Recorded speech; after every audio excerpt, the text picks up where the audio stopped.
good? What's good? It's your boy Rashad from the Behind the Bench Network, and wanted to make a little quick video. Growing up being a Laker fan, this ain't the Laker way. It never was when LeBron James stepped onto the team. I can make longer videos about that, but they need to trade this dude. You know, when you read the reports, half the organization was torn about having LeBron come to the team, and the other half was excited about LeBron coming to the team. So that right there let you know that it was not the right move. When half the organization, front office people, shareholders, presidents, GMs, staff, they wasn't for LeBron coming to the Lakers. Now, we was told that LeBron was going to bring us back to dominance again. First year, they make the playoffs. Everybody want to blame the injuries, which, nah, it wasn't the injuries. He was just not good enough. It's like I try to tell people, the Lakers was 2 games from the 4th seed, and they shared that 4th seed with 2 other teams on the same day when LeBron got injured. When they was the 4th seed, they shared it with 2 other teams. Then when he came back, they was only 2 games. They went from the 4th seed to being 2 games out of the playoffs with 26 games to go. They was done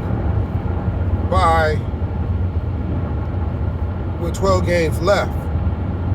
He came back, reactivated playoff mode, and they didn't win no games.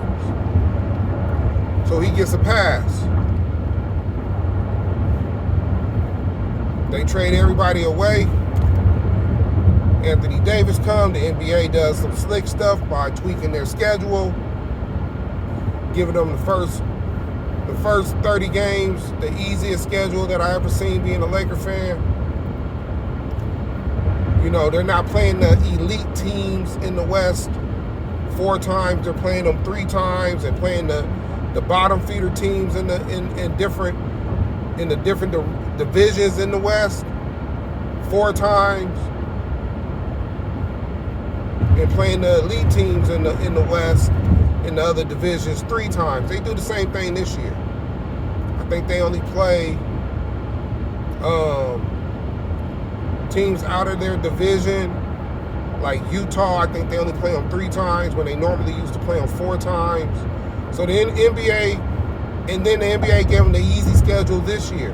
But anyway, they go to the bubble, a lot of questionable stuff that ain't took place in about 20 years, especially versus that Portland series. Then they get to the Houston series. Questionable stuff in that, with them suspending players and stuff. Different stories, different rules that they was making up on the day, right, daily. Then they play against Denver. Jamal Murray and Jokic sits on the bench majority of the series. Then they get into the finals, and you know, Miami was already beat up. They win the little bubble title. They go into next year, whole brand new team. Media selling them like they're the team to beat, even with a whole brand new team. I don't see them do this with no other player but LeBron. LeBron is the exception.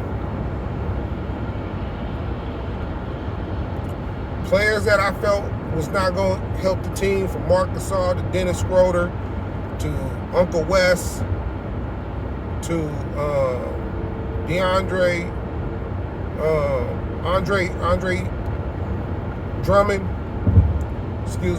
Drummond. I knew that they was not going to be able to, their styles was not going to fit. You got Lakers forcing role players to be starters. They did that in the bubble season when they won the title, but the NBA had their hand all up in the cookie jar at that time.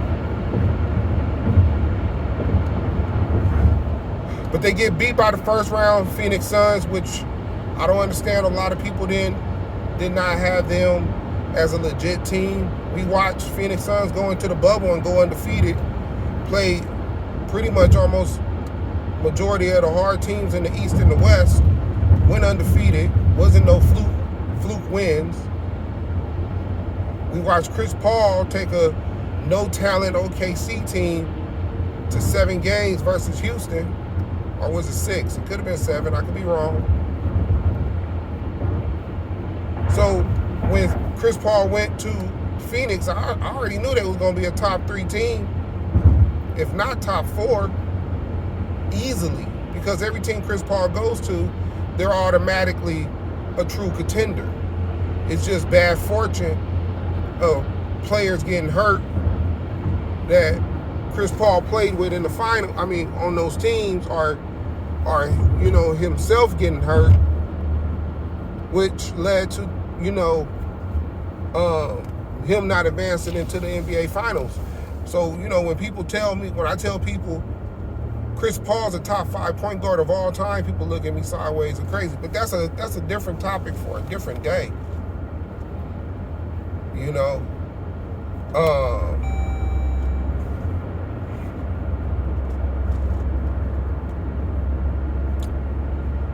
So the Lakers get put out by the Suns. They come into this season.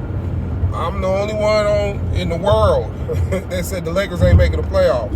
I didn't say the Lakers is going to make the play-in game and they're going to get put out in the play. I said they're not making the playoffs. It's too much I did not like about this team. They was old. They couldn't play defense. LeBron is older. AD is injury prone. The schedule gets a lot harder after January 8th. Even though the NBA try to set them up to start off fast and have all the other teams in the West. If you look at the standings, it seems like it's a lot of parity. And that's because the NBA set it up for these teams to be playing against each other. And for the NBA and for, casual fans to see the Lakers on top.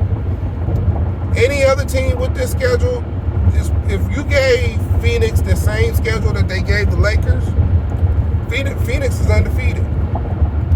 Or they only lost 2 games. Same thing with Golden State. They only would have lost 2 games. If that, or they're undefeated, or maybe lost 1. So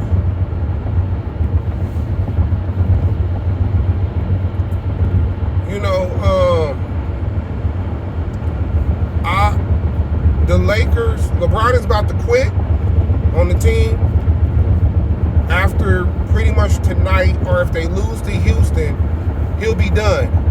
Because if you follow LeBron and you know how this dude maneuvers, he don't want to have a losing record longer than Michael Jordan's.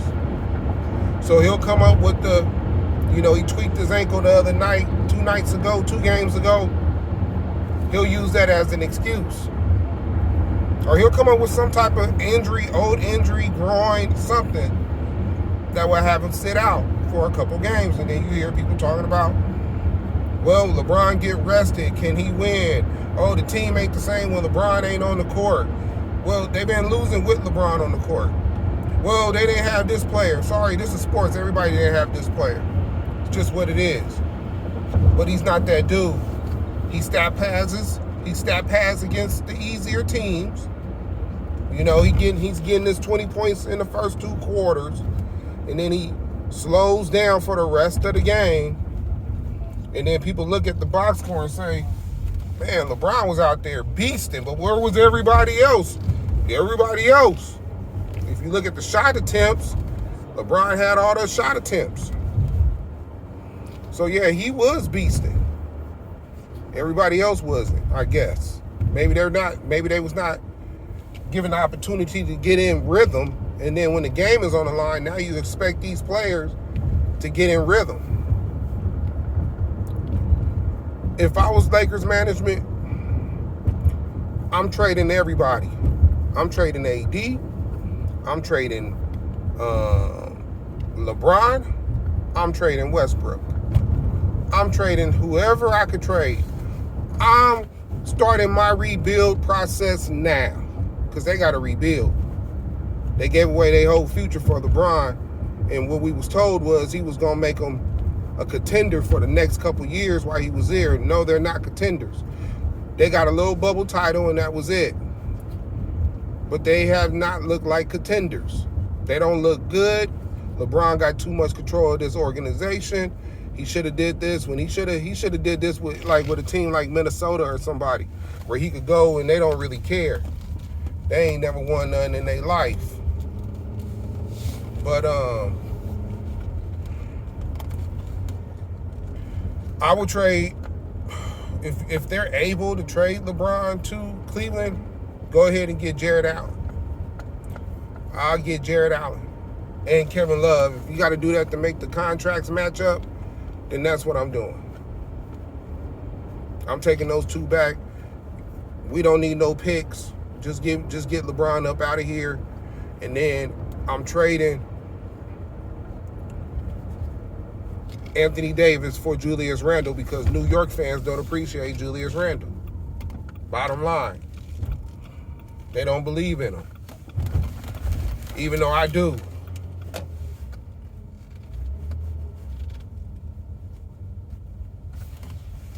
I believe in him. So they need to trade him.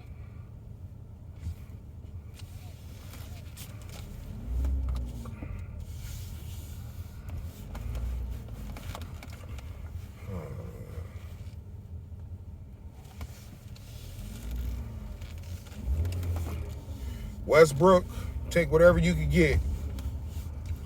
Take whatever you can get. See if you want to get back to going back to OKC, take whoever you can get from OKC. That's what I'll do. Let him finish his career off in OKC. Or wherever he could get traded to.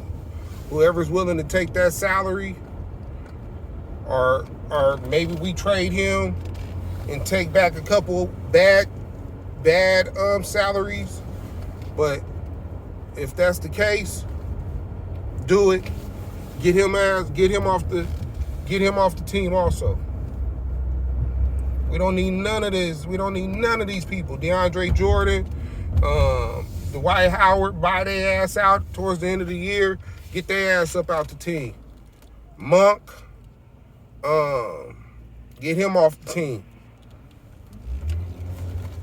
I'll get rid of Ariza. Thank you, Carmelo. I'll try to throw you in that package with Anthony Davis. You could go and retire as a Knick. Maybe we could get back a player from, that they want to get rid of, a contract or whatever. I'm getting rid of everybody. This is embarrassing. This is embarrassing. All my years being a Laker fan, I ain't never, even with the young core, and they try to talk about the young core. The young core was never this goddamn bad. That's the funny thing about it. The young core was never this goddamn trash. And we gave it all the way. We gave it all the way. The young core never looked this. It was never a stretch of games when the young core looked this bad and looked like they couldn't compete. Not one time. And these was 18, 19, 20, 21, 22-year-old kids. They competed. They competed. Not one time. And y'all want to tell me that the young core was trash? No, this Laker team is trash. And y'all fooling yourself. Y'all fooling yourself. That's what y'all doing. Fooling yourself. To make people believe that the young core was trash when they wasn't. And they all balling. Every last one of them that the Lakers gave away is balling in other places. It was never about trading away one piece from the young core and then comparing his team, the team that he play on, versus the Lakers team. It was never that. it was always about the growth. Because if they trash, they still should be trash. But no, they was competing and they done got better year after year after year after year after year. Stop lying to yourself. Stop. But I'm gonna let this video go because y'all don't got the time and the patience to really hear me out. I'm out. This has been a Behind the Bench Network. Like, subscribe, follow, do whatever, do all that good stuff.